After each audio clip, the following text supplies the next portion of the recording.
Hey, what's going on, guys? This is Matt, and today we're doing an English best bitter.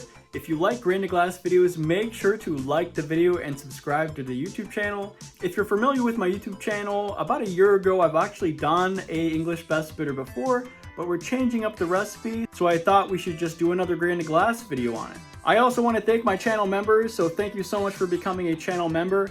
Anyway, guys, we got the strike water heating up, so we're going to go ahead and jump into Beersmith 3 first, and then we're going to go right into the Brewday.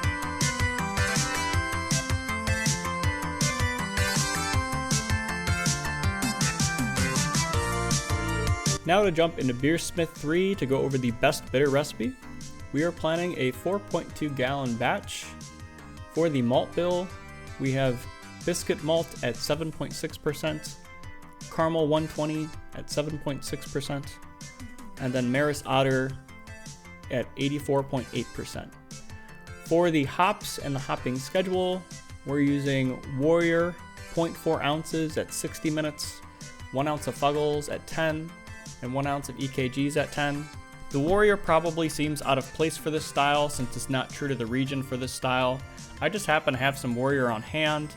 Also, one of the criticisms I had from my last best bitter is that it just was not bitter enough. So I figure Warrior would probably be a good addition to add to really bump up the IBUs. So we're really pushing the boundaries on this one at 40 IBUs. For the yeast, we're using London ESB Ale from Wyeast. For the starter information, it says that we need about 140 billion cells, and the cells that are in the pack is about 96 billion. I should create a starter for this, but lately I just haven't been because I'm just too lazy. So we're probably just gonna pitch the pack and see what happens. For the water chemistry, we're using about 2 to 1 for the sulfate to chloride ratio. Next, we're gonna go ahead and jump into the Brewday. We first double crushed our grains to a fine crush. Next, we had to adjust our water chemistry, so we added 2 milliliters of lactic acid, 5.2 grams of gypsum, 4.6 grams of Epsom salt, 3.7 grams of canning salt, 3.1 grams of chalk, and 0.1 grams of calcium chloride.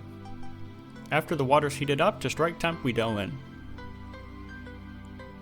After an hour mash and a 10-minute mash out, we raise the grain basket up and start heating up to boiling. While the wort is heating up, we sparge with 1 gallon of distilled water. Lastly, we press on the grains to squeeze as much wort out as we can.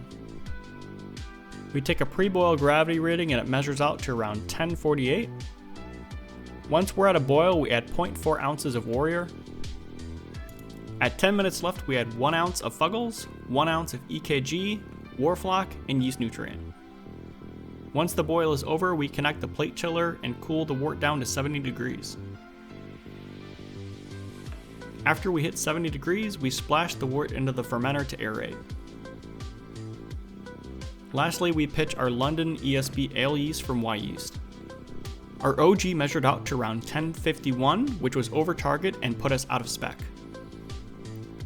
We ended up adding 0.3 gallons of distilled water to get this down to 1048. After 2-week fermentation, we racked the beer over to a purged keg. After 2 weeks, our final gravity measured out to around 1012, so our ABV is 4.7%.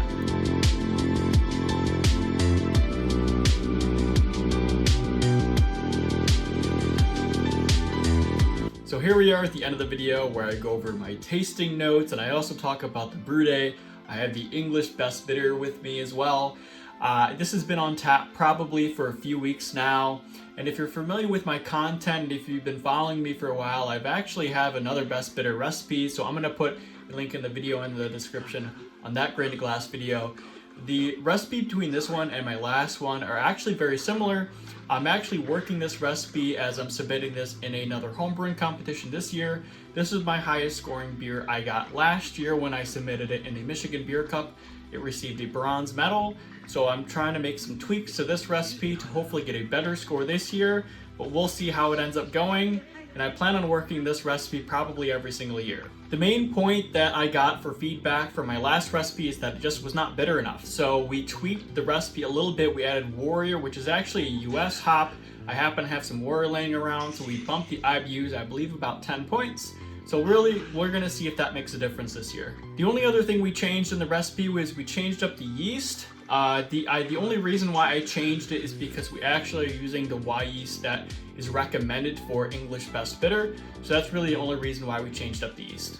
Also, this is the first beer in a long time that we actually did a 2-week fermentation with some standard yeast at ale temps. I've been using Quake yeast for probably the last 7 or 8 years, as long as I can remember, because once I discovered it, I pretty much didn't want to stop using it because it's so dang convenient.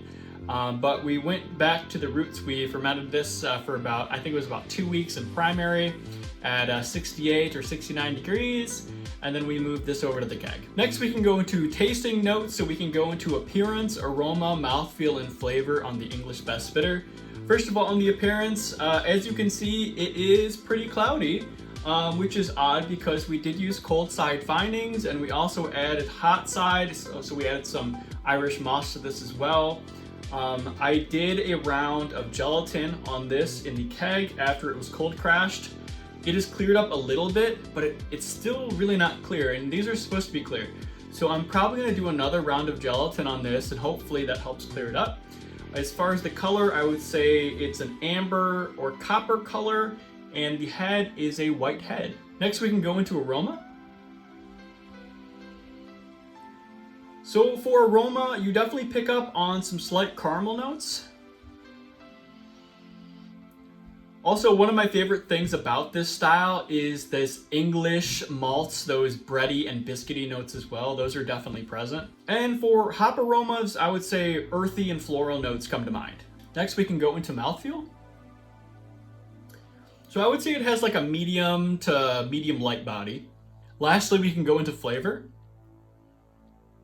So as far as flavor, it definitely has more bitterness. I believe these are supposed to be on the lower range. I think 40 IBUs is like the high range for these. I could say it probably tastes like 40 IBUs. So that is probably good. So hopefully the judges will notice that this year. I would also say it has low free esters as well. And for hop flavors, I would say they kind of mirror the aroma with earthy and floral notes as well. For malt flavors, you do get caramel, toffee, and slight biscuit and bready notes, even though the biscuit and bready notes really come more through the aroma than they do the flavor. And last on the finish, it does finish a little dry, which it should, since it is a best bitter, and we did coordinate that with the water chemistry. I believe we did 2:1 for sulfates to chloride. It may even be more aggressive than that, but it does finish dry.